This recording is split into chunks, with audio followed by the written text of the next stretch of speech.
Wow. Okay. Thank you. Thank you. The thing about being a clown is you don't have to know how to play. It's true. If you make mistakes, it doesn't really matter. But the more mistakes you make, the more funny it makes. So welcome. Thank you. My name is Guy, as in guitar. This is my assistant, Tocino, which means pig. Hello. He's very helpful because I don't speak many languages. So when I travel around the world, then he can, just...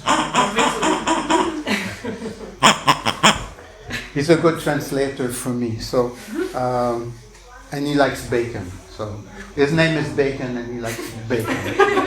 He's at House. So, wow! Thank you for coming. I want to give you so much, so I don't know where to start. Okay, so I'm French Canadian. Okay. Canada is split in two, French people and English people. I'm from Montreal, which is the biggest French city in all of America. Oh. It may be around 1 million people, I'm not sure.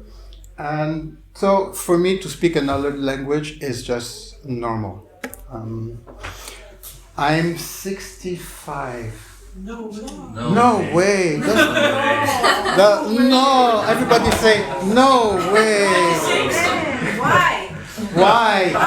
Yeah, 59 was a good year. Good gene. So, actually, all I wanted to say is that I became a clown like 10 years ago. So it's not been my life story. I'm actually a visual artist. So painting, sculpture, ceramics, installation, video performances, having exhibition across Canada. And during this, I also became an art teacher.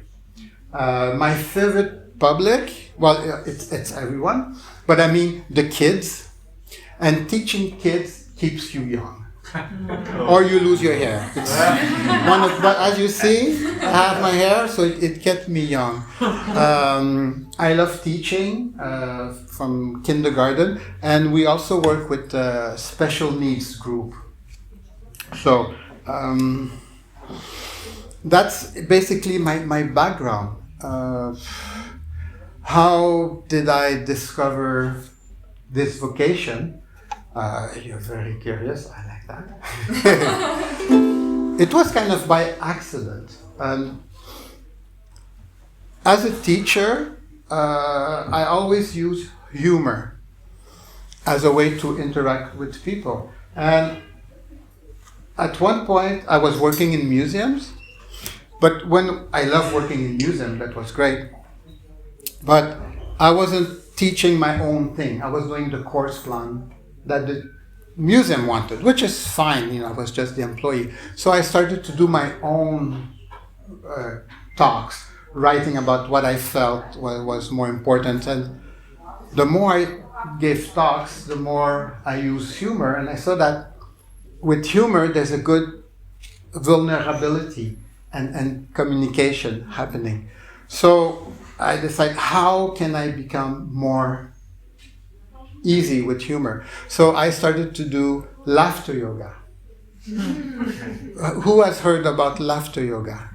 I've heard it. Yeah. Okay, 2 people. Yes. That's amazing. Laugh therapy, yes, but laughter yoga. There's laughter. Well, it's in a way it's always kind of comes together. But basically, laughter yoga was put together about 25 years ago in India by a person named Madame Katia. And so the name yoga comes because he's from India. And he was a doctor. And he felt that humor, there was the work of Normand Cousin.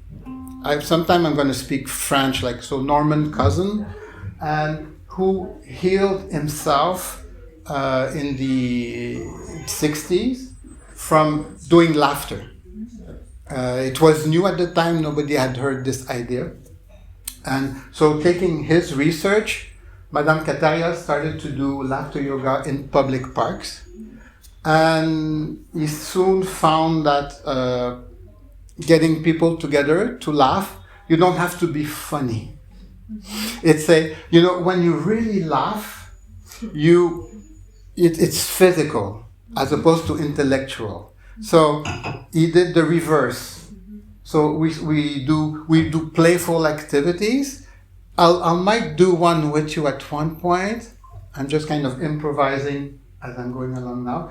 But the idea is that laughter is a whole bodily process. You move your muscle, you oxygenate yourself. So I'm a laughter yoga teacher. So I started to give laughter yoga classes. And still wanting to improve my talks, I did one class of clowning, a week workshop. And I was so bad.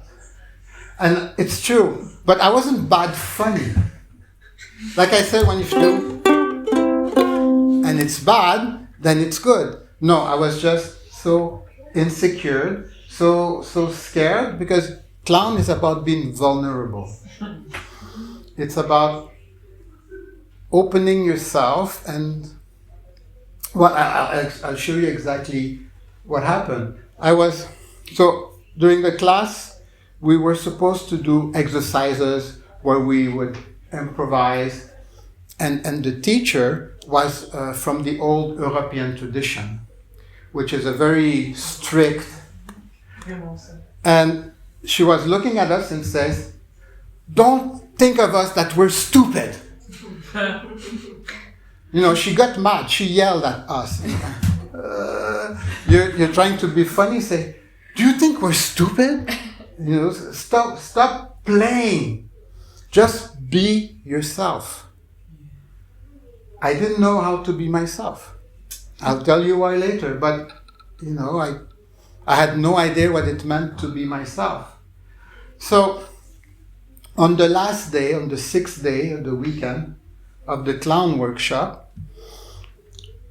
we had to do again a scene, and you go on stage. And I was scared. I was almost crying every day because of the teacher and failing. But then I decided, okay, this is my last time.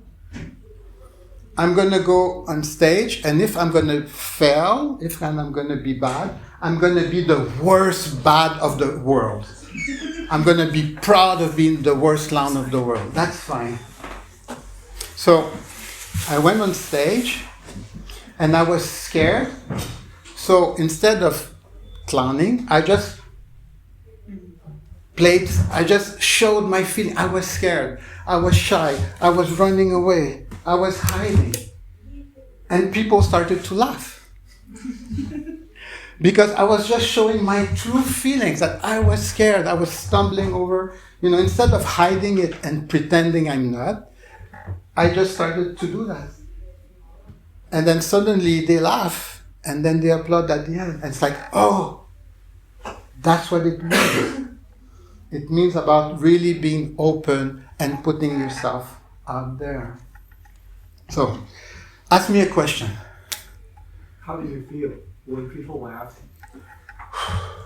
Thank you. That's a nice question. How did I feel? I feel a relief. Oh, really? Yeah, a release.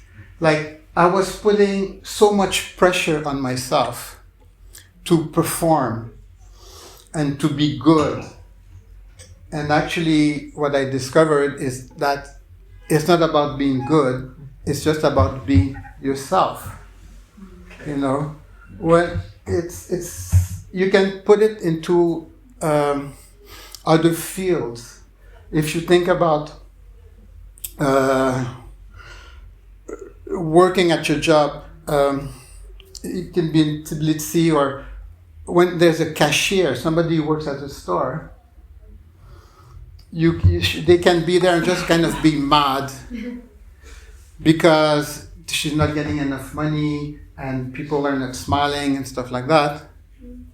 Or she just, we have positive psychology people here, or she just can say, I'm going to say a bad word, fuck it. You know, I'm going to be happy. I'm going to send smiles to the people. And then what happened? Then people answer back with smiles.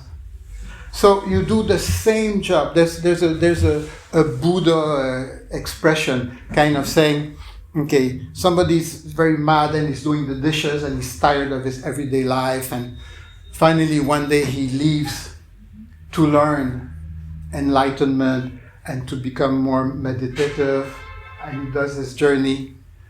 And then after 5 years he goes home and now he's just washing the dishes, but now he's happy. Nothing changed, it's just that he sees the world differently.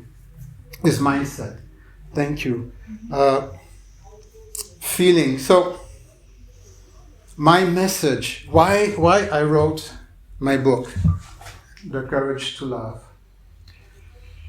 It's not so much of a message, but it's like, life is a gift. Being alive is such an amazing gift.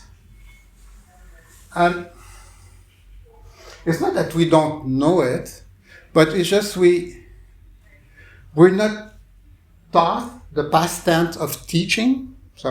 We're not taught in class. There's no classes, there's no courses into life is a gift. Life is amazing. You can do anything you want in life. And then people say, Guy, how dare you? How dare you say you can do anything in your life? You know? Well, I'll give you an image. Imagine there's this big buffet. I don't know if that's a French or English word, or you know what is a buffet? Yeah, it's also a French word. Okay, an all-you-can-eat buffet. Oh, what's in it? Give me some food. What's your favorite food in that buffet? Pastries. Pastries. There's lots of pastries. with cream. I love with lots of cream. And chocolate. What else is there? Falafel. Lots of falafel. Of course, there's the vegetarian. And what's the best fish to have there? Salmon. Lots of salmon. Lobster. But is that lobster scary? Yes. Olives. Oh. Of course, little olives. There's garlic olives and there's paprika olives. Fromage. Oh. Beaucoup de fromage. So just see, there's this amazing buffet. And you have an invitation card with your name on it. Wow. So you go to the restaurant, there's this buffet, and once you're there, there's a table. And the table has your name on it also. And there's these beautiful glasses and dishes, everything's there for you. All you need to do now is you pick up your plate and you go to the buffet. Are you going to start with the olives? With the fromage? Or just go directly to the pastries? You're free. You're free to choose anything you want. And then once your plate is there, you go back to your table, and there's all these friendly people. I'd love to invite you all to this buffet. Well, we're all sharing the buffet. Everybody just go in the spoon and just go, go. Enjoy your buffet now. I want to hear. There we go. And then we can start to talk. Say, oh, I like this. Oh, I don't like this. Oh, I like sweet. Oh, I like salty. Oh, I like this and that. Okay. Now, this is what I call life. Life is exactly like that. And this is what I call the 5 levels of consciousness. Now, when I get too serious, he warns me. He says, Guy, not too serious. So, I'll just equip him. Okay. So, this is an actual tool I'm giving you. Yes, take pictures. Take pictures. We're improvised. Merci. Ça me fait plaisir. So, tools, practical tools. That's what would be my next book if I ever eventually get to it. But I must. Everybody say, Guy, you must. Oh my God, I feel the pressure now. Okay, so we're going to do this together. It's very simple. So there's 5 levels of consciousness, of being. So the head, just it. You're going to have to repeat it after, eh? So, yeah, of course, the head, the Heart. the body. thank you. You see, it's not too hard when I think. Huh? The body. Now, the 4th one is like, use the word that you feel comfortable. It's the soul or the spirit or that. And the last one is the universe. The universe. So, are you ready to repeat? So, The head, the heart, the body, the soul, the universe. wow! Yeah! I'm impressed. You're amazing. Wow. Okay, so why is this so important? It's if you take my story, okay, about the buffet, here you have the 5 levels of consciousness in that story. So, 1, you've got the whole universe. Huh? That's the buffet. You don't have to do anything. It's there. The buffet. You don't have to deserve it. You don't have to earn it. You don't have to do anything. All of us are alive. Wow. Shit. Fuck. I mean, sometimes the words are just like, Thank you. It's like, wow. It's life. It's just like, it's given. It's amazing. Okay? So if you remember my story, first there's the buffet. What happened afterwards in my story? Say it aloud. The card. You get your invitation card with your name. That's your soul. Right? So you always remember this story. So the universe is free, is there, and you have an invitation card. You don't have to do anything. You don't owe any. It's like, wow, you exist. Isn't that amazing? Wow. God. After you got your place, what happened? You got the physical stuff, eh? Yeah. Universe is like, wow. The soul is like. But the next step, what happened in my story, in my buffet story? You go and you choose. Before that. The table, the cutlery. Exactly. So the body, you have a body. So basically there's a buffet and you're invited and then you've got the tool to actually do it. So in life, you've been given this amazing body. You know, you're not just ghosts floating around. You have a physical body. You know, I'm kind of crazy. I don't know if you guessed by now, but I'm also a Montreal snow runner. So I do ice bath, and in the winter I run in shorts. I would run naked, but it's not allowed in the snow. But you know, at -5 degrees, I run for like an hour, 10 kilometers, just in my shorts, and that's it. I've learned, and I'm never sick. I never have a cold. Basically, I've kind of became conscious, I have a body. What can I do to make it a nice body, to make it useful. You know, my aim in life is to bring love. That's it. It took a long time. Maybe I'll tell you how I found out.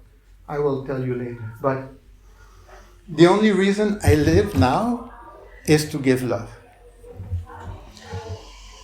I didn't know love existed before. I only, like I said, became a clown at 55.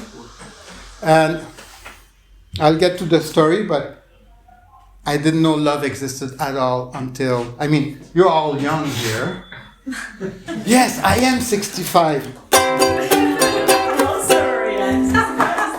Thank you. Yeah, I made it. Yeah, thank you. Okay, let's get back to our buffet. Okay, so let's recap.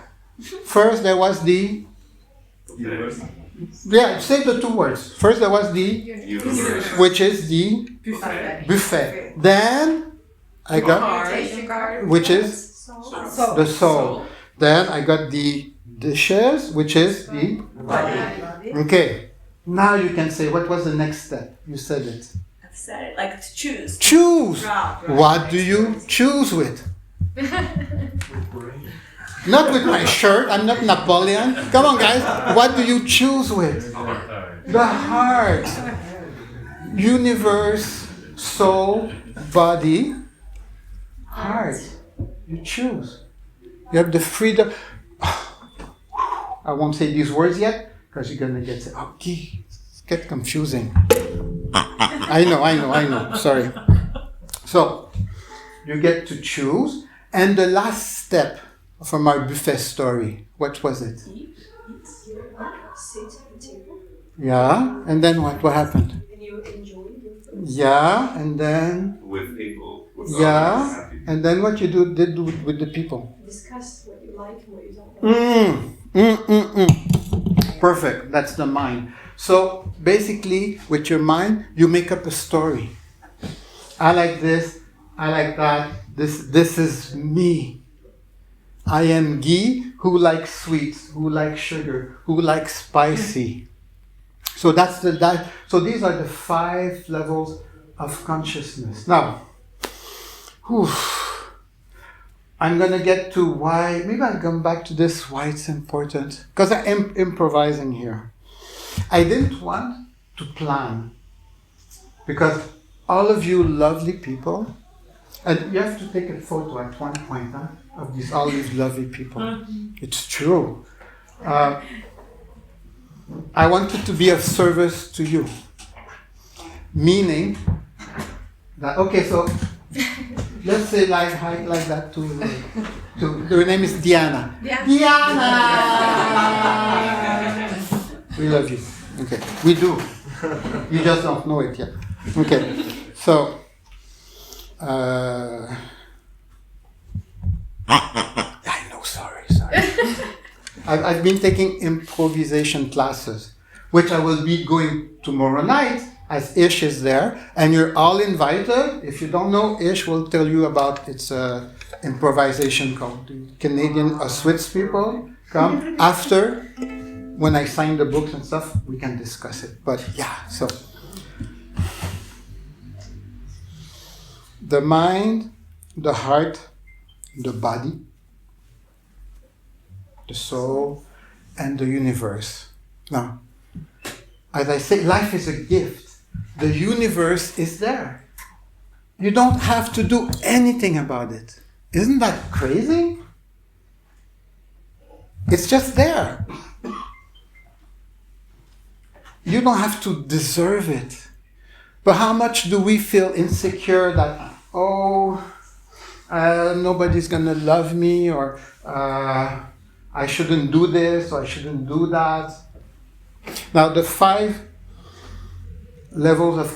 There's 10 here. Because there's 10, that's true. But basically those 5, and this is the last bit, and then I'm going to get into the book, because I don't want to confuse you. But the universe... Do you know we're on a spinning ball? Yeah. You know that. How do you know? How do you know? Do you know we're on a spinning ball? That's what they say. That's what they say. I mean, it's how many kilometers per hour it's going? Ah, At you mean the the equator or oh something yeah. like Yeah, the Earth. Yeah. Yeah, the Earth. We are on Earth. And we're breathing oxygen. There was a little story here. Another Buddhist metaphor story. Some guy said, "Oh, I really want to become a Buddhist master. I must study. So each time he went to see the teacher said, "Okay, now I want you to breathe." He says, "Yeah, but no, I want more. Just breathe." He said, "No, but give me the cones, the teachings, the words, the books." I said, "No. Just do the breathing." He says, "But no, I want to say." He said, "Okay, come to me now." And he came. There was a sink, a bucket of water. And he took his head and plunged it in there. And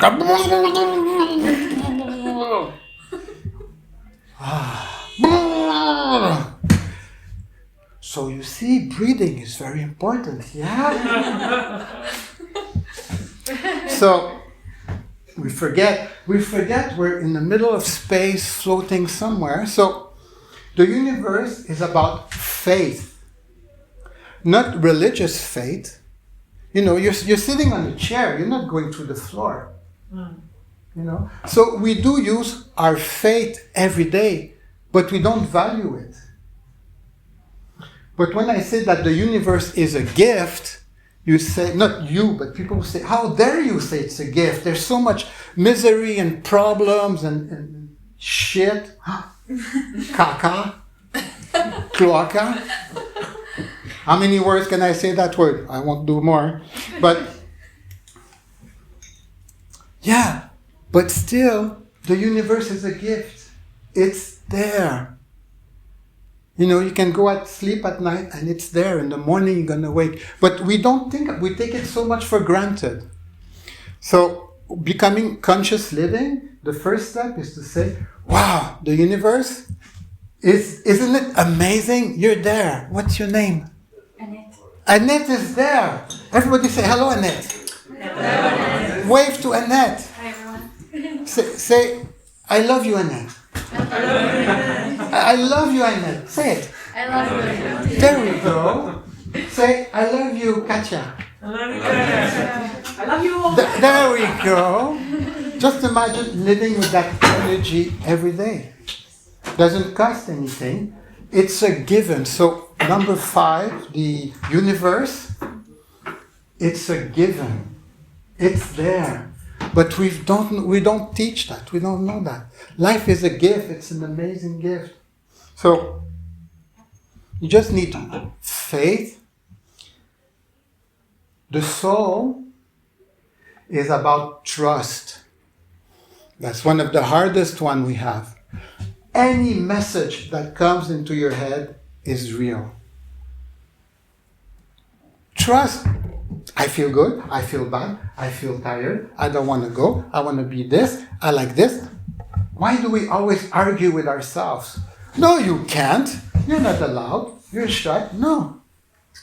So, once you think the universe is about faith, it's there. Life is beautiful. Life is a gift. It's amazing. And I got the invitation card. Oh my God! Everybody say, "Oh my God!" Oh my God. Yeah! Wow! I came to Georgia and I met all of you. My life is... Oh, I want to cry. Jeez. Whoops. I can say shit, but not that name. Anyway. Trust. Trust anything that comes into yourself. It's there. You know, it's just there. But it's not so hard. Now, the body, the third important one, the gift of the universe, is power. How many times do we say per day, "I can't"? Exactly. You know? But we can do anything you want. You can't, because we've got to give this amazing tool, this incarnation we have, this amazing power. But do we use it? No, or it's hard, or we feel guilty, but guilty is number 4. We don't trust ourselves. And these are so simple words. I mean, it's a practice. There you go. I always forget. Happiness is a practice. Happiness is a byproduct. That's a very complicated word. You don't make happiness. Happiness comes from doing the gift of life, trusting yourself, using your power. Now, which, I don't know if it's verb or adverb, but because you like the heart and you like the choosing, what's the power of that one? What's the magic of that one? It's we have the liberty. You have the liberty to choose to do anything you want. We're going to get into why, I don't want to get through this, but when I say this, say, yeah, but Guy, there's so much misery and problems in the world. How come? What's happening? And that gets to the last one. So we've got faith. I don't have to hold just in case the earth stops spinning there, or that somebody's going to take away this gift of life. No, it's there. So I have this faith, I have this trust, I'm working on it. It's a practice. Every day I challenge myself. I'm still shy. Say, Guy, you're shy? Together. You're shy. Again. And then you go, oh, yeah, I know. Exactly. So,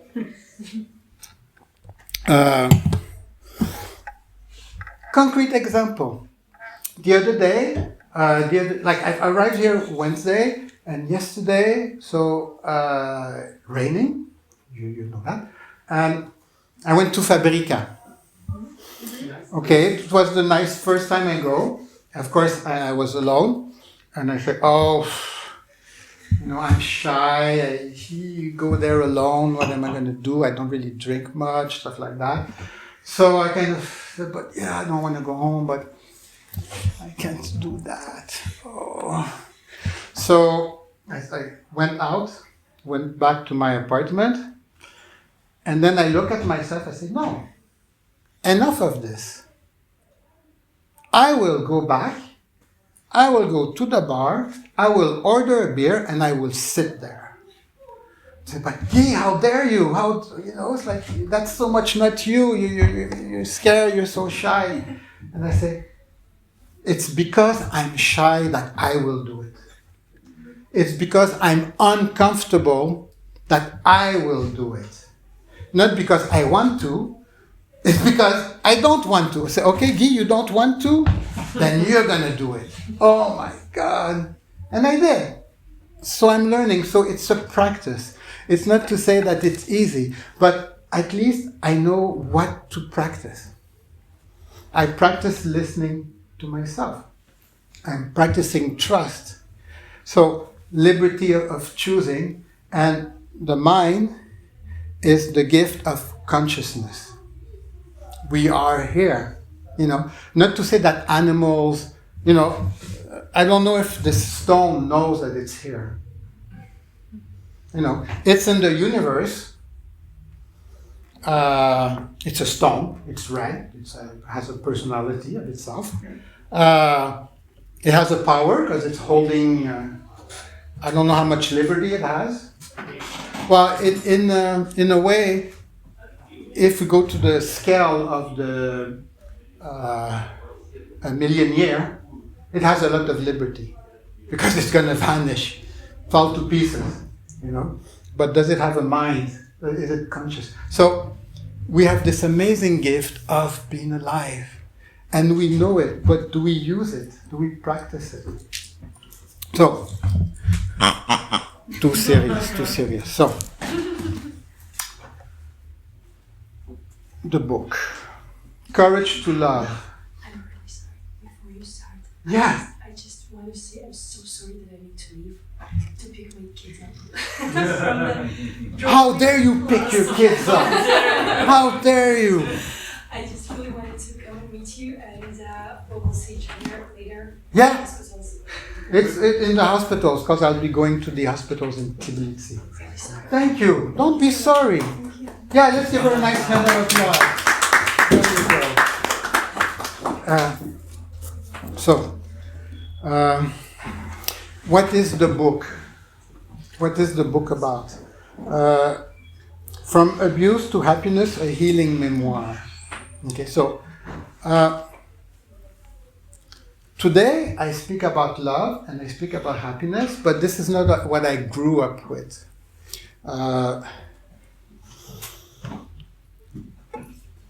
As a child, I was raped many times by men and by women. And so I grew up very closed up, ashamed of my body, ashamed of basically everything. Luckily, when I became a teenager, if I tried smoking some weed, it made me sick, like threw up all the time. Same with alcohol. So I'm very lucky because I'm still alive today because my body rejects all these type of liberty. At one point, I discovered cigarettes. Ooh. Ooh. Dangerous. No.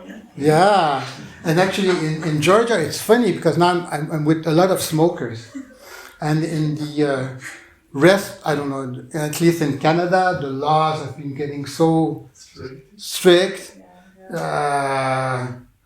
It's like smoking is, you just don't smell smoke anywhere. So, The other way around. yeah, I know, here it's funny. So, but the first time I smoke, it was like, of course, I choke like crazy. But then after a few seconds, I didn't feel anything anymore. Yeah, it really numbs you, right? Numbs your pain. It works. It sounds like a bad coping mechanism. Yeah. Right? It is. And it's a coping mechanism that is socially, Yeah. Accepted. oh yeah, Even welcomed in some society. totally. And that's something like I said even before, like I'm not into politics, but I am into consciousness. And to be in consciousness is to be aware of, as in societies, what are they promoting? Not so much to say why are they promoting it, because that gets very complicated and it would take years of study to do that, so I won't get into that. But we are, there's the line between saying that this recreational drug, the line between what is legal and illegal just moves. So there was the prohibition, so alcohol was illegal, and then it became legal. Now we're in the CDBD yeah, starting to sell those things, and but it works. It does work. Why are there coffee shops everywhere, all the time? Because if you didn't drink coffee, you wouldn't want to go to work. I'm sorry. Some people will say, okay, I'm going to leave now. I don't want to know these things. Anyway, so smoking was a coping mechanism, and it helped a lot. I didn't smoke a lot, but if I would find myself in parties, then I would smoke like a chain smoke. And then I would feel like I was eating an ashtray. And I felt so bad. But it worked. It worked. eventually I became an artist, so painting, sculpture, ceramics. I'm not a businessman, but all my artworks are online. And when you read the book, I didn't put the links there, but everything I describe is there. And before the lockdowns, when this book was coming out, I was planning to have, there's never been a book launch for this book because it happened just there. And all these artworks, which was my way out, I still have them. So one day, I hope to invite you to a big show of the artworks and then the book there. But, so I've survived life. When I was in my mid-20s, finishing university art, most of you are Europeans. No. Many of you. Boy, this is a tough crowd. But most of you have the sensibility about being an artist or knowing an artist or being surrounded with art. In America, we don't have that. In America, when you say to somebody you're an artist, they say, "Oh yeah, but what do you do?" Yeah. Being an artist is like you're a loser. Like hobby. Yeah, here. No, it's not even a hobby. It's nothing. A desperate cry for help. A desperate cry for help. That's even the only thing consideration. Sexy. You know. It is for me. So Martyrdom. I did my artworks. So when I finished school, I knew that the only way to go further was to go to Europe. And that's when I discovered that life and art mix in Europe. Yesterday, when I was walking in the street, I saw a few Georgian artists, little shop. And that reminded me when I was in Moscow that not everybody is an artist, but every second person is an artist. Like in Moscow, there's galleries everywhere, and there's folk art, there's music. Big city. In America, you have to call it folk art. But in Moscow, what I live is like, wow. People are just happy. They're just proud of just making their work. There's no stigma. It's just something natural. So I went finally and I studied in Amsterdam, the Netherlands. So after 2.5 years there, away from my roots, away from my family, living in hiding, I was worthless, because of the abuse. Not a penny should be spent on me. That's why at Fabrica yesterday it was still hard for me, or the day before, to actually go. I still have to practice for me to go and buy myself a beer for no other reason, like spend money on me. It's still hard to do. I'm sure some of you don't even think about it. Just okay. Most people don't struggle with the sense of self-worth, one or another way. One or another way, yeah. It's such. So when thinking about society promotes smoking, society promotes alcohol, coffee, and the limit of what is legal and not legal. But I don't do politics here. So. But what I meant to say is that living in Amsterdam, away from my family, and that's it. After 2.5 years, I started to come in contact with myself.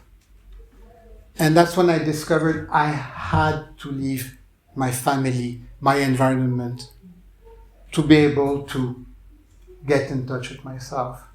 I didn't know. I didn't know, I was so much stuck in my environment. My environment was making me that kind of a person. So I was living in hiding in my studio. I was scared that the police would all come and break down this. I was basically scared all the time. I started to relax away from my family. And then one evening in a yoga, I went to a friend who was giving yoga. I never practiced yoga before. I did just simple yoga. And then we finished the yoga meditation, just relax. And then memories came back. I won't describe because it was so scary, but it was memory of me being abused when I was 2 years old. And when these came, I said, what is this? It's like, is it just a dream? What does it mean? And that was the first step to my healing process. And that's why today I believe that, if you cut yourself, you don't have to say, heal, heal, heal. But if you cut yourself and each day you go like this, what's going to happen? It won't heal. It won't heal. And I have the faith, the experience, and it's in the book, the idea that if you just be, our human nature is we are healing by itself. But like you said, when we smoke cigarette, we're interfering. We don't want to feel. But that's okay. Each step at a time. So, my personality, I don't know if you know the expression, taking the bull by the horn. Meaning that when you find something, instead of putting it away, it's like, okay, it's there. I'm going to face it. So when I say, okay, I was abused. Okay. Oh, cool. Okay, well, why not? I mean, I had no feelings about that until I went to the bookstore, and then I looked at all the books there, and I found a book which was called The Courage to Live, to Heal, which became the inspiration for the title of my book, which is The Courage to Love. So, I took the book, I took my cigarettes, I took lots of coffee, and then I sat and I open, close, open, close, open, close, and finally I started to read. And every line was describing my life. The pain, the solitude, the suicidal thought, the shame, the silence. It's like I wanted to scream. I felt like the fire burning in me. I cried. I was angry. But at the same time, I felt like finally I found a key to my life. Before, everything, it's like there's pain and there's solitude, but it's how do you start to work with it? It doesn't make sense. And I say, oh, okay. Okay, I was abused. I was. Actually, in those days, I was saying, I was sexually abused. A nice, clean word. Sexually abused. Yeah, it's like I went to the store and I bought a bottle of sexually abused. It's like, okay, and nothing special. I had no feelings about it. So it took months of reading to slowly start to reconnect. And then I made art exhibitions about that. Because I'm crazy. I made art installation. So these you can go see online. It's called The Family Show. It's on YouTube. And that was in 30 years ago. And I made a video commentary. So it's an art installation. I don't know if you know what art installation is. We do it. So it's like theater in a way, like you set up a space as opposed to do paintings and stuff like that. And my family hated me for that. How dare you put our stories like that? But remember the second one, the soul, is trust. I didn't call it trust at that time, but I trusted I just need to do it.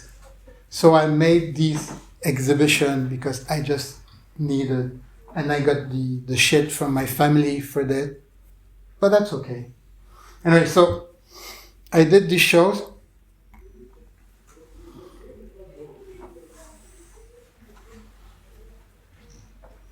I still didn't know love existed.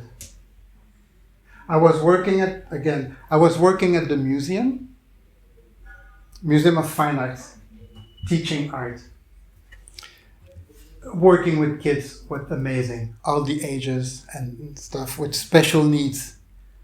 People who are paralyzed, homeless people. These were my favorite groups. Just working with special needs people. Now, everybody say, ooh. I got a new boss. Go like that. Ooh. A new boss at work. You say, a boss at work. A bus at work. A new boss at work. You bus at work. Yeah. And I mean, today I pity him because his job was to fire People. Yeah. His job was to fire people, because we cost too much money. So everybody who had, how do you call it, worked there for a long time, and they have Tenure? Tenure. merci. Thank you. Merci means thank you. Maldoba. But everybody who has tenure are more expensive. And they're protected by the syndicate and blah, blah, blah. So he was hired to get rid of us. So he came to me and he said, "Oh, Guy, you look so tired. You work too hard. Yeah." I see you're not happy here. Oh, no, he doesn't say that. No. He just say, "You look tired. You work too hard." Instead of working with the kids, teaching, I'll give you an office job. You'll have a chair and a computer, and you'll just do like tick, tick, tick, tick, tick, tick, tick, tick. Of course, because there was a union, they couldn't change my salary. But because of the responsibilities of teaching, the pay was different. The pay was double. So I was keeping the same salary, but instead of working 3 days, I would have to work 5 days full time, which I'm sure most of you do. So you say, "But Guy, what's wrong with that?" No, there's wrong with that. Thank you. After you do this job, it's like downgrade. Yeah, exactly. But most important for me was saying, but I need to work with people. Yeah. I need to, it's not even the word need. I don't like the word need. It's not I need. It's like I am made You enjoy that. Passion. to be, my passion, thank you, is to be with people. Is to exchange, I didn't know in those days that love existed. But my aim is to be with people. So for me, I knew to work in the office, I would die. I was just like, no way I could do this. So, but they were putting the pressure on me. other people had quit because of that new boss. And when this happened, my father had passed away. So I didn't know anymore, with my father passing away, I felt a bit lost, not so sure, because things were changing too much in my life. And then this was happening. So I'm not a spiritual person or anything, but then I just talked to my father who passed away and I said, what should I do? He said, Dad, you're a doctor, and all your life you lived your passion. You use that word, that passion. My father was a neurologist, and from the moment he left primary, secondary, health schooling, was always to be a doctor. He was a doctor his whole life. People loved him. It was magical. So I look at myself, I say, Dad, you live your passion. You have a purpose in life. They're pushing me away from what I love to do. What should I do? And, you just trust in yourself. Trust what's inside you. So I decided, okay, I can't stay with that job. I was saying before, I was teaching for years and I was starting to give talks and lectures. I say, I will become a professional speaker about art. And that's when I tell the story a bit before, that I knew that to be a speaker using humor was good. So now you get to see the story where I get to that. So I started to go to the clown school, and you know the story now. And I started to use humor, and it went well. But then, the good Dee, or the good Diana, who's gone now, or the good Natalie, the good girl, or the good boy. We all have this good girl. You have to be good. Huh? You have to be good, the good boy, the good girl. So the good boy in me said, how dare you? Huh? How dare you quit your job? You piece of shit. You must be serious. You're not allowed to do what you want in life. You have to be responsible. You have to. So I started to get insomnia. I couldn't sleep. And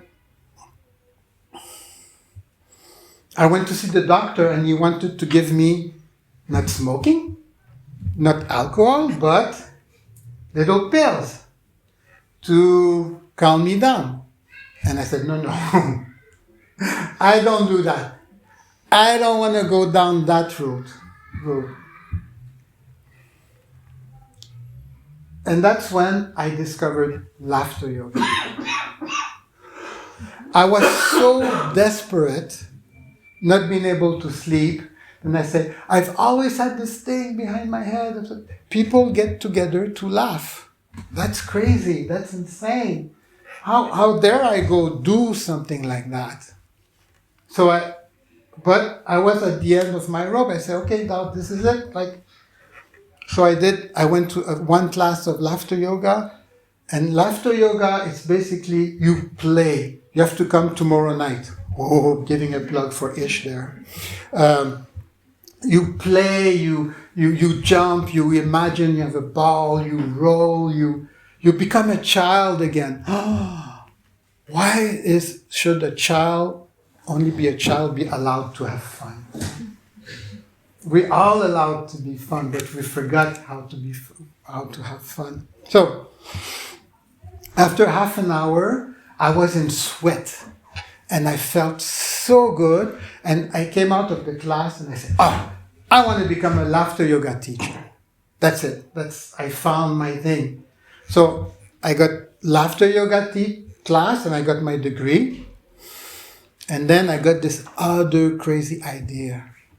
I said, okay, laughter is so good. I'm going to write a book on healing laughter.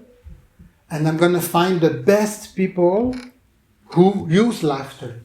And then I thought about Patch Adams, the clown doctor in the United States, who, you could say, not so much invented, but brought the clowns in the hospitals.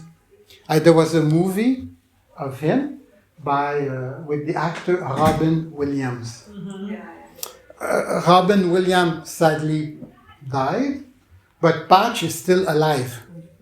So, again, always challenging myself. I say, okay, I'm going to write to Patch. I say, I'm writing a book on the healing power of laughter. Could I do an interview with you to have it in the book? And it's actually in the book, the interview I had with him. So I just sent it, and I forgot about it because I don't know if it's going to happen. And then one day I got a postcard with very bad writing because he's a doctor. So at the end I recognized Patch. I said, oh, it's from him. It's a universal thing. Doctors, I don't know why, but yeah. So, and he said, he wrote, Guy, I love your idea. It's great, but I'm too busy traveling around the world to meet you. So you must come to meet me in Guatemala. What? Exactly. Thank you. So far. But I'm scared of planes. I'm not a clown. And I don't speak Spanish. Boy. So, and this is what I call a calling. I don't know what would be a nice word in Georgian, a calling. 모წოდება. Oh, I love it. Say it again. 모წოდება. Motzodeba. Motzogeba. De. Motzodeba. When you just know there's something, it's calling you. It's there. So I went to see a therapist. There was this therapist who does EMDR, for those who do specialty, for trauma, who works more through the body, because I had tried, sorry, don't want to insult everybody here, blah blah therapy, and blah blah therapy didn't work for me. Which one was that? Like psychotherapy? All those kind of things. Psychologists.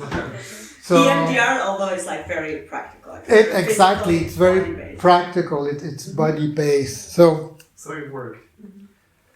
yeah, so it's somebody that I would see not regularly. It's like my call person when I need something. So I would see her maybe once a year or every 2 years, just because I trusted her, I had faith in her. So I went to see her, and then I told her, and she was very, logical. Well, what's the good? What do you think? This, and then she said something I never thought. She said, "Okay, what do you want?"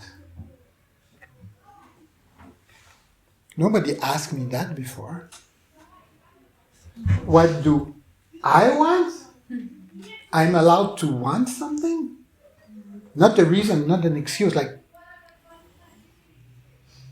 And then, suddenly, just asking that question, I'm allowed? Then I thought, and then suddenly this kind of scream came from inside, I want to go. I want to go join Patch. But, no. I want to go. And so, yeah, it was crazy. It didn't make sense, but I went. I was at a clown the first time. So what is a clown trip? Just to give you an idea. So Patch Adams, yes, is a foundation in the United States called Gesundheit. This foundation organizes trips. So I'm not a doctor clown. I'm not a professional clown. I'm not clown without borders. There's different types of thing. I don't do tricks. I'm just crazy. I'm just me.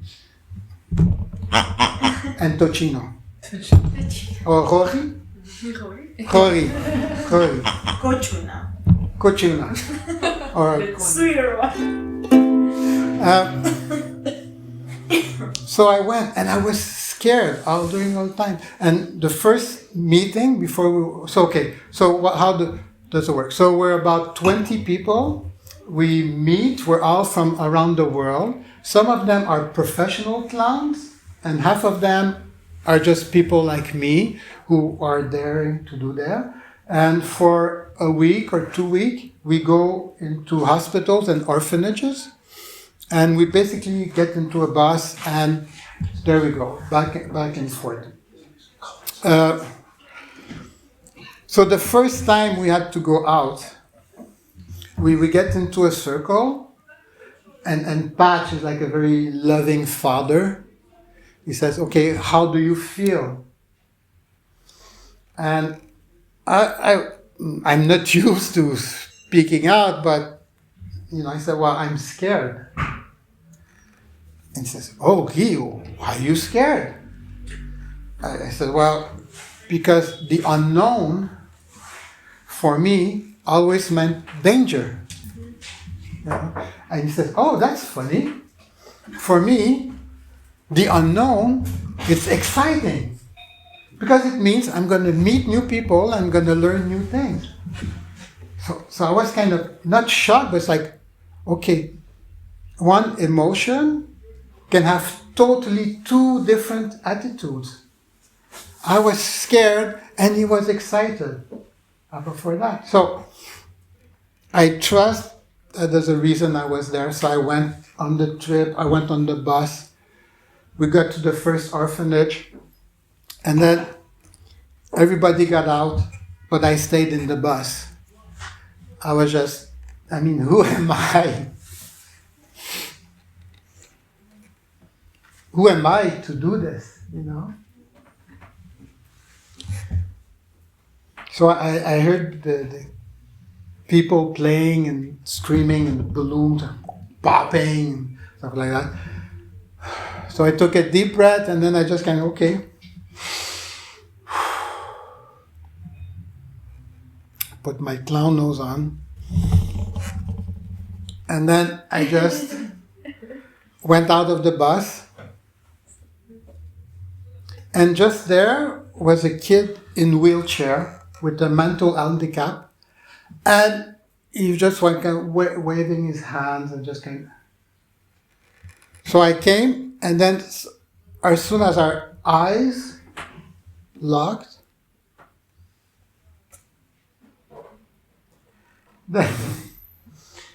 then I saw it's like, it's not about me. I was just there for him. I'm there. And then we started to play together, and it just happened like that. So each trip, then we go to a different place. And then we had a full day at the orphanage, one of the biggest orphanage in Guatemala. Of course, I don't speak Spanish. I still don't speak Spanish.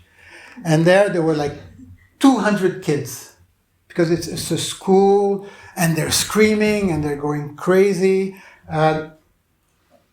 When I came in, I didn't have Tocino in those days, but I did have another friend. I did a puppet bird who would kind of squeak, quick, quick, quick, quick. He was also my translator. So as soon as we got there, the kids are screaming and they're running everywhere. And there was this little girl, I didn't know, but she looked at my puppet. And as soon as we were able to sit down, she came next to me. And she started to play with the puppet, and then the other kids came. And then she became my helper. She would tell the other kids in Spanish, Okay, sit down, keep down, and then I would get some balloons, and they would jump on me, and she said, no, no, no, wait, and I would try to explain the game, and then she would do. Now, in those days, since I wasn't a clown, I was doing a lot of push-ups. That was my clowning, and stickers and push-ups. So we spent the whole morning and her name was Giard. Little Giard, 6 years old, short black hair, big smile. So we're playing, and then suddenly, ding, ding, ding, ding, ding, ding, ding, ding, ding, ding, the alarm sound, because it was time for lunch. So she would have to go with all the kids for lunch. And then she started to cry. And then she just kind of grabbed me because she didn't want to go. So I picked her up, and I just kind of, as she's crying, we don't speak the same language, but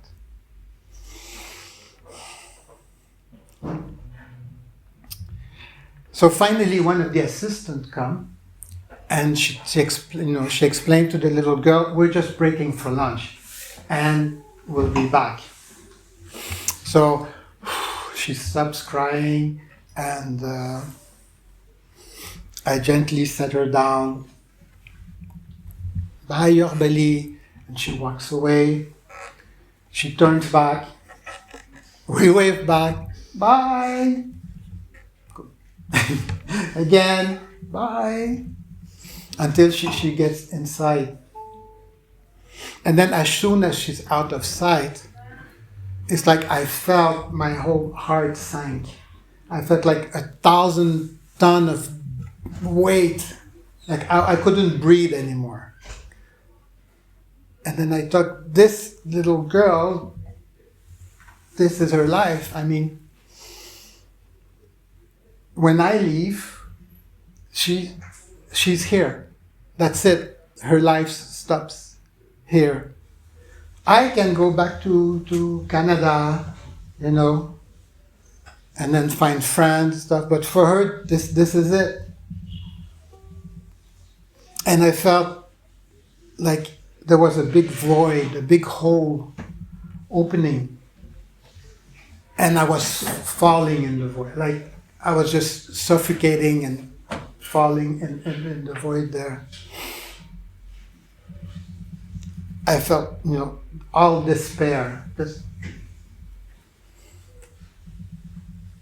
And then suddenly,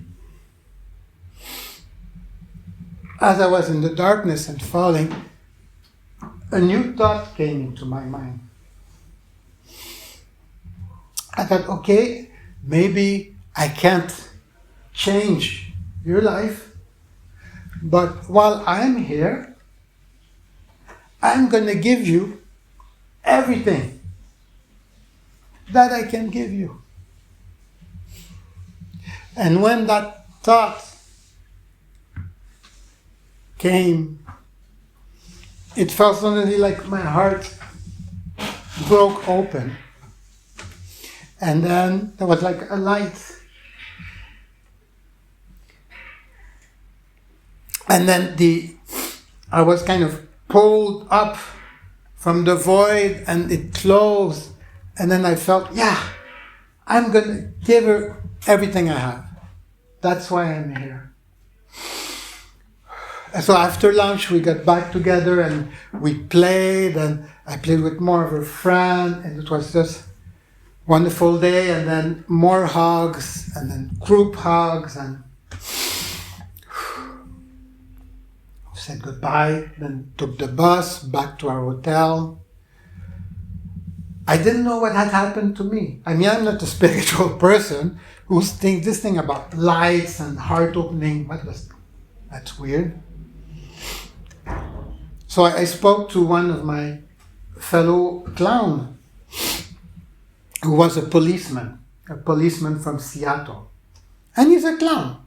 So that's funny. Rob, very, very nice person. And I sat there with him, and this has happened to me. And he said, well, Guy, your heart open and you felt compassion. What? What's compassion? What is that? And he says, yeah, I mean, now you gave compassion to that girl.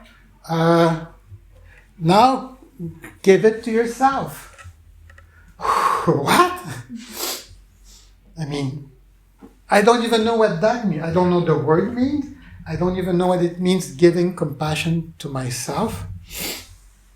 So I went back to my room. And normally we're always 2 or 3 clowns together to a room. But just by universe making it happen, I was alone in my room. And then I felt like there was daggers and knives. Because my heart opening, yes, love came.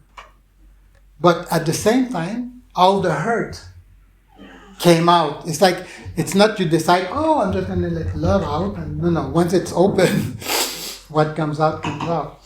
So that night I felt like screaming, I felt like dagger, I felt like I was in a pool of blood of all the pain I was living. But it was a release. And that's the first time in my life that I was raped. I've not been sexually abused. No, that word had a meaning. It made sense. But now I have these feelings with me. What do I do with those feelings? Now, after each clowning at the supper, we would be a sharing session at the table. Of course, who am I to talk? You know, I'm nobody. I'm no one. So, but the next day, I said, oh, I want to share what I learned. And then I thought of Rob, the policeman from Seattle, who made me discover compassion. But in my mind, he said, yeah, but he's a policeman. He's the authority. And I was also raped by a scout, by, when kids going camping and that kind of thing. So authority has always been a danger for me. People in authority. So I said, but can I trust Rob? Because he's a fucking policeman. No, it's not. But he's a clown. He's a loving person. No, but he's a policeman. He's authority. But he's a clown. So I was stuck with that. And then at the supper, I said, okay, that's it. I dared, I raised my hand. And then I said, I want to talk And then I told my story for the first time in my life. At 3 years old, I was raped, and then at 8 years old by the scoutmasters and more. They didn't laugh. Of course they wouldn't laugh, but, I was scared. Like my family, when I talk about my family show, the exhibition, they would get so angry to me. And then these people just they cried, they gave me hugs. And that night, that's when I discovered that love exists. I didn't know what was love, and that was at 55 years old. So, if some of you are still not sure, it's never too late. I discovered that love exists. And then it became a big challenge. Because I say, in the museum, when I work with the kids, 85%, I teach art, but I give art with love. That's what I like to do. But in my relationships, I thought I knew I was having loving relationship with my girlfriend, but actually I'm not. So the people I want to be in love with, I cannot share my stories, I cannot share anything, but working in the museum with the people, with giving love, caring and listening, that's when I discovered the real purpose of love, the real function of love. So then each time I challenge myself. So after Guatemala, I went to India. And each trip, I uncover a piece of myself.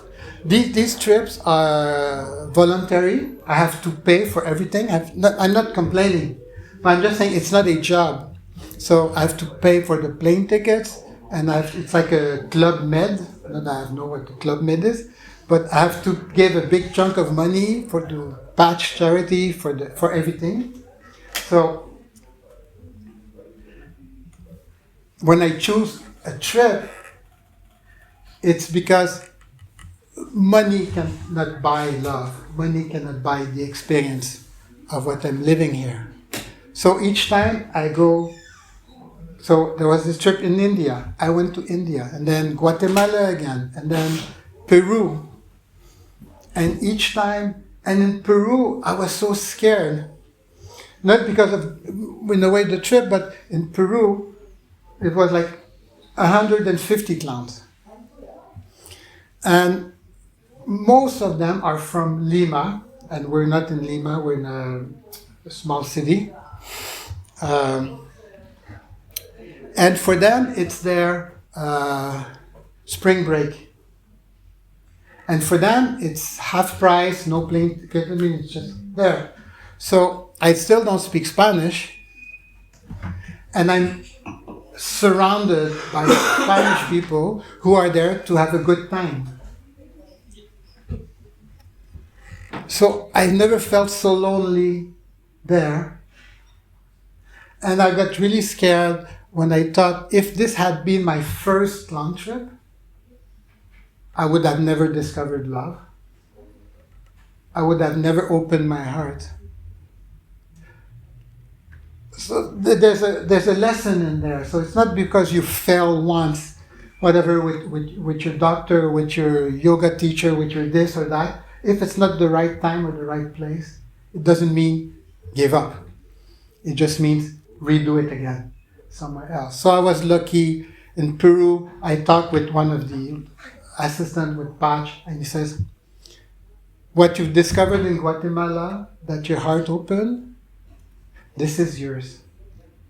Nobody can take that away from you.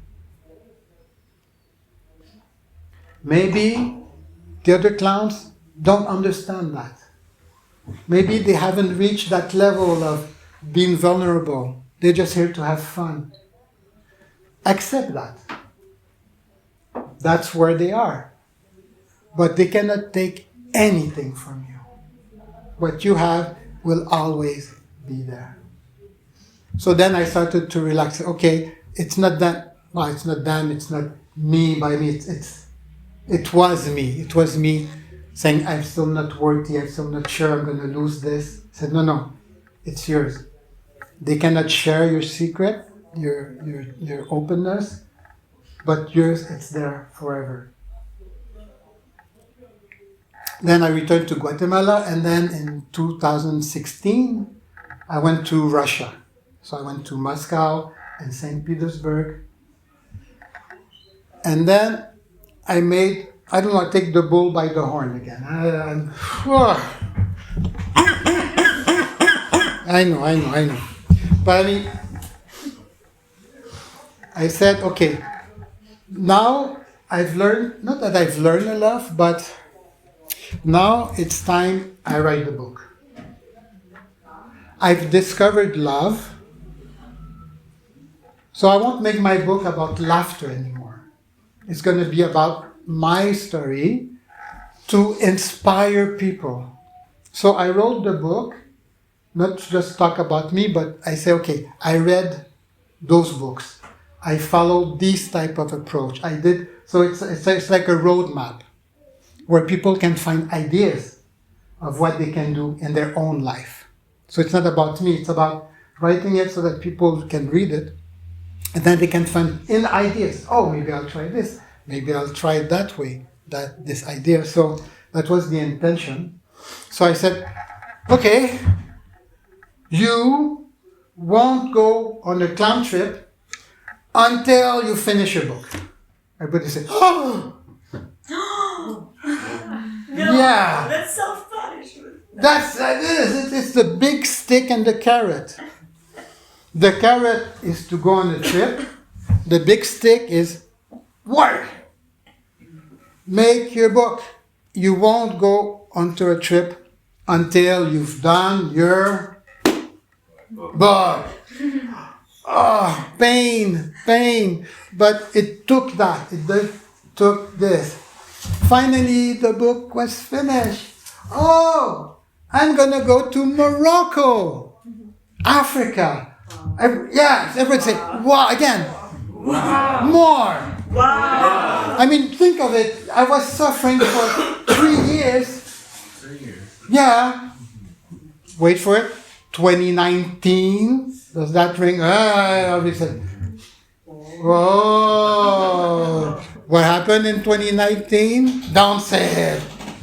God. A week before my plane was taking off, the whole world shut down. Oh no. Thank you. I just realized. The whole world shut down. God. My trip. And then the next 2 years, I love people. I love to be with people. What did they say? What was the rule? Social distancing. Isolation. SDs. I know it's a word. Social distancing. And in Canada, we had they don't say some people had it worse or not, but we at the beginning we had these big police cars with headphones, not headphones, but with speakers. Go inside! You must go inside! The curfew. Yeah. I mean, really, like, and people were freaking out. Now, remember when I told you about my job and when they wanted to put me in the office? What did I say? I'm going to die. I am to be with people. I am to... And now, as a clown, I had discovered what love was. And I was just like, I finally finished my book. I'll finally, So, I became very suicidal. What was the point? I'll never be able to travel again. All these rules, all these regulations. I never had a book launch because the book was just coming out when everything was closed. So during 2 years, I mean, I was suicidal my whole life, but I didn't know it. Because, I was, not, since 3 years old or 8 years old, what's the purpose of living? What's the point when there's so much pain that I need to smoke and to be able to... So, suicide was normal. It wasn't even normal, it was just, is it normal to not feel suicidal? I mean, that was my... So, I really went down. And I decided to, am I going to have the English version of my book? What's the point? The whole world is locked down, the whole world is shit. But after 2 years, I came to the conclusion, and that's why now I say life is a gift. And I said, again, use bad word, fuck it. I'm gonna give love to the world to the last breath of my life. Fuck it if they want it or not. Fuck it. Everybody say fuck it. Come on, then 1, 2, 3. Thank you. Yeah. You know, since I was little, I couldn't say those kind of things, but there was one blessing in my life. Since I was very young, I say, maybe I cannot make the world a better place. Since I was 3 or 8 years old. But I'm sure as hell won't make it worse. So, as a child, as a teenager, my whole point in life was to be invisible, to be anonymous, never to say anything, never to do anything. I couldn't make the world a better place, but I'm sure as hell won't make it worse. That was my gift. And then with the lockdowns, then I say, no, I will change, not that I don't like the word, but each second I live is a practice, that's that word again, The practice. of giving love. It's not easy. It's very difficult. It's not very, well, it's a challenge. It's, after that, words are words. Each word you use has a meaning. So, I never thought of this, but just because you said that word difficult, I said, okay, I'm actually not using that word. I don't even want to think that it's difficult. I'm just going to say it's not easy. It's just words. Yeah, that's good. I don't know if it makes a difference, but just to say the word DFF. Takes power from you. Thank you. Yeah. And I mean, you guys have been so patient listening to my story. So this is so what inspiring. I mean, I don't even want to stop, you know. It's truly inspiring. And you radiate love and light and hope for people. I mean, truthful. Thank you. So finally, when the whole thing was over, the whole lockdown, my book came out. Still no launch, but it's there. I went to Ireland. Never thought I'd go to Ireland, but somehow I got invited to an Ireland conference, and I went and discovered the people there. Northern and Ireland and Northern Ireland, and personalities. And then the Morocco trip came back again. Yeah. Yeah, celebration. Thank you. Oh, you're so kind. So, and it's like, I forgot why do I go on clown trips? Who am I to go on, who am I to go on a clown trip? To spend so much money, it's like, but I had faith. The universe I have a faith, I have a calling. So I said, okay, I have no idea what's going to happen. I just have faith that when I go on clown trips, something happens.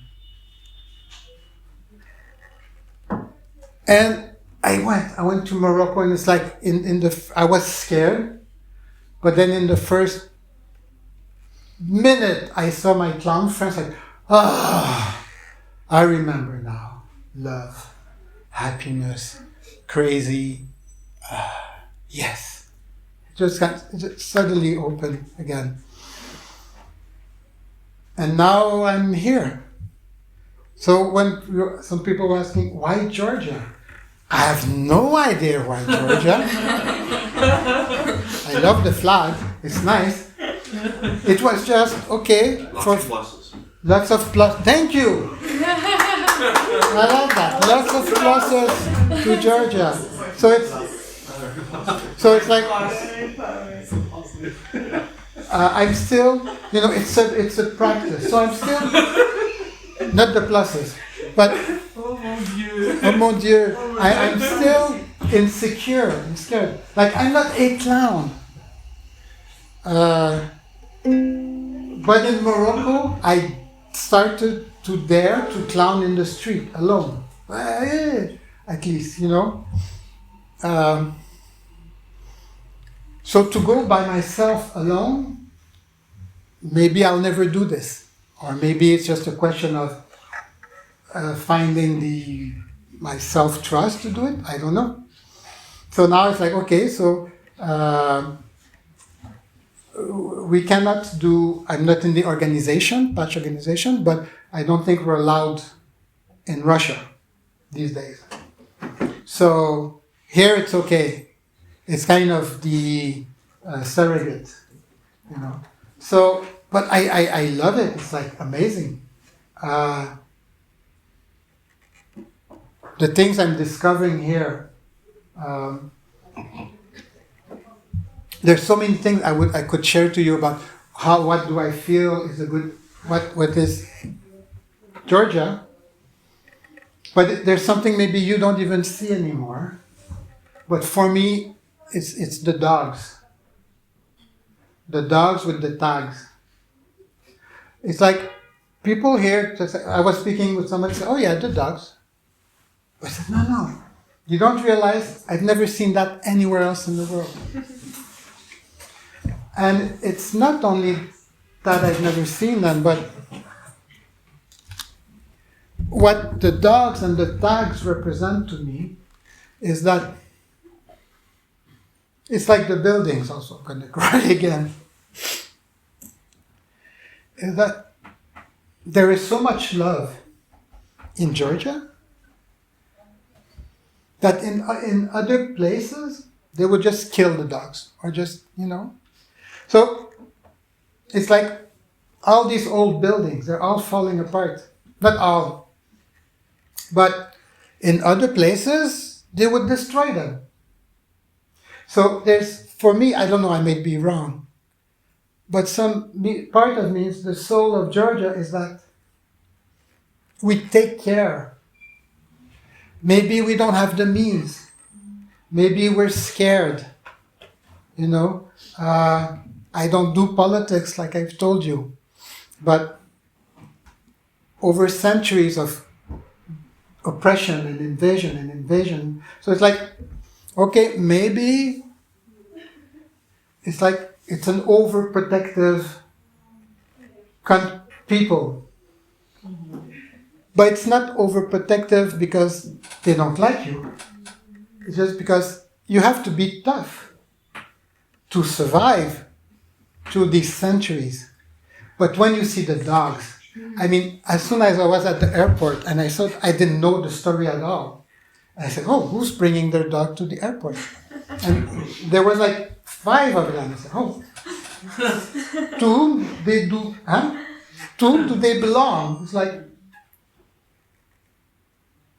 and now since I've been here for 2-3 days, I just keep seeing them. It's like, for me, that's the soul of, it takes love to accept that and not to, so you can become not blind, but you don't see it anymore. But me as a foreigner, it's like, wow, it's a gift. Mm-hmm. It is a gift to the people, it is a gift to the dogs. Even if their life is hard or miserable, they are there. They are with us. They're not,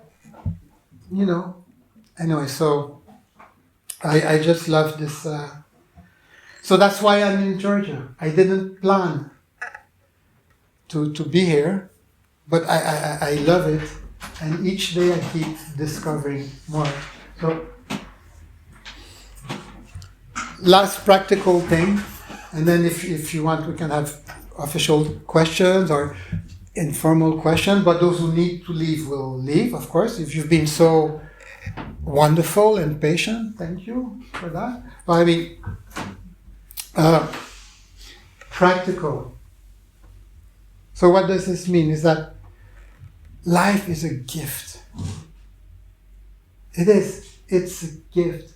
And you practice having faith in it. It's a practice. It's not easy. Because when you see all this shit happening in the world, say, how is this possible? Life is a gift. It's the buffet. And each one of you have this invitation card. You are meant to be here. There's nothing you need to do. There's nothing you need to do. You don't have to be a good boy or a good girl. You've been given this amazing gift. So trust. Anything that comes into your mind, it's there for a reason. Just trust it. Don't question it. Just trust it. It's there. It's part of the gift. You got your card, you got your dish and your utensils. You got your chair. You've got the power to act, to do. You know, we're not just floating like a fart in the air. You know, you actually have a physical. So use your power. Each time you hear, I can't, there you go. You know that's the step number 3, your body. I mustn't, you can't. With your heart, you have the liberty, you can choose to do anything you want. And that's about your passions. And that's the last 5 words, the list I will give you. But basically, you have the liberty and you have the consciousness to use your mind. What do they say? You can move mountains with an expression like that. An idea can move mountains or something like that. So, last few words I'm giving you. So, if there's one thing you remember the buffet. And start with that. That's an easier one because afterward there's a lot of words and theory. But if you really get connected to the buffet. But the buffet is basically the universe has a calling. You have a calling. Your soul is you have a purpose.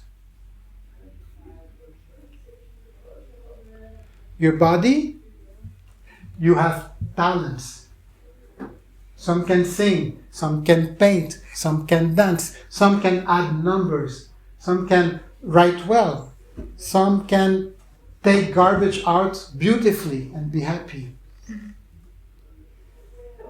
With your heart, you have passions. And with your mind, you have dreams. I didn't know it when you were allowed to dream. So this is my dream when I say I'm going to live every instant of my life to give love. It's a practice. It's my dream. If your dream comes true, it's not a dream.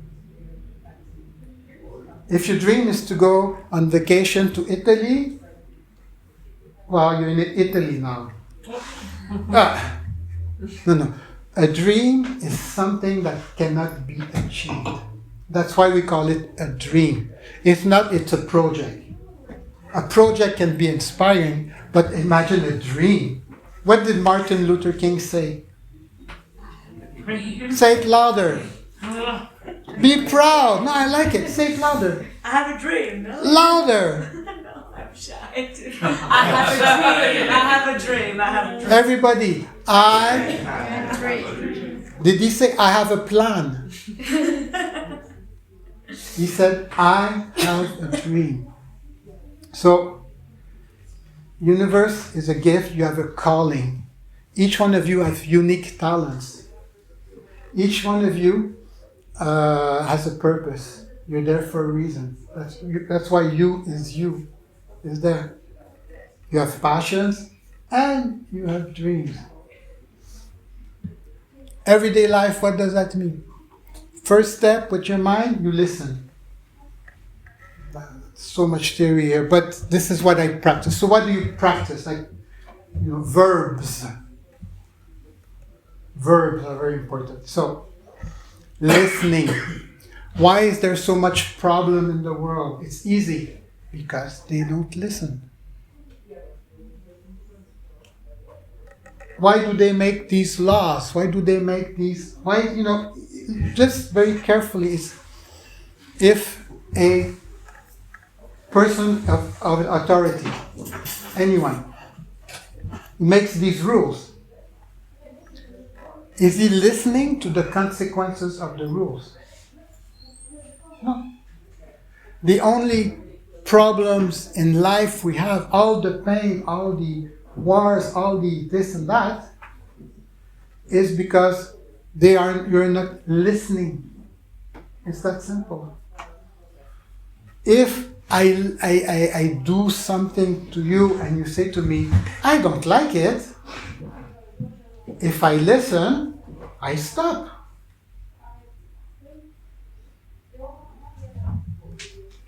So, listen, love. What does love mean? So, listen is accept things as they are. It's kind of a bit the Stoic philosophies, the Greek philosophy. Things are what they are. Don't argue. Oh, God, let's stop arguing. Things are what they are. With your heart, love it. Meaning, oh, you see this? Cool. Okay, you say this. Right. Okay, for you, you say this. It has a value to you. So loving just means that. Loving doesn't mean agreeing. And that's where you get a big fight. I accept what you say. I value what you say. I would never do it. I would never think it. But for you, it's important. Cool. Wow. Okay. So, listen, love. With your body, you create. Put things together. I listen to you. You listen to me. That means that I have to do things differently. If I don't listen, I'm just going to be imposing myself on you or otherwise. So to create means that I am being transformed by what you're saying. So listen, love, create, and then you act, go into action. How many times we've got great plans in life? Oh, I got these dreams. Oh, I can do this and I can do that. I'm going to start to be a painter now. Or a clown. Hey, why not? I'm going to get a clown book. Yeah, I got the clown book. I'm going to make a nice costume. Yeah, it's there. And I'm going to phone places. Okay, they want me to go there. There's still one step missing. Are you going to go?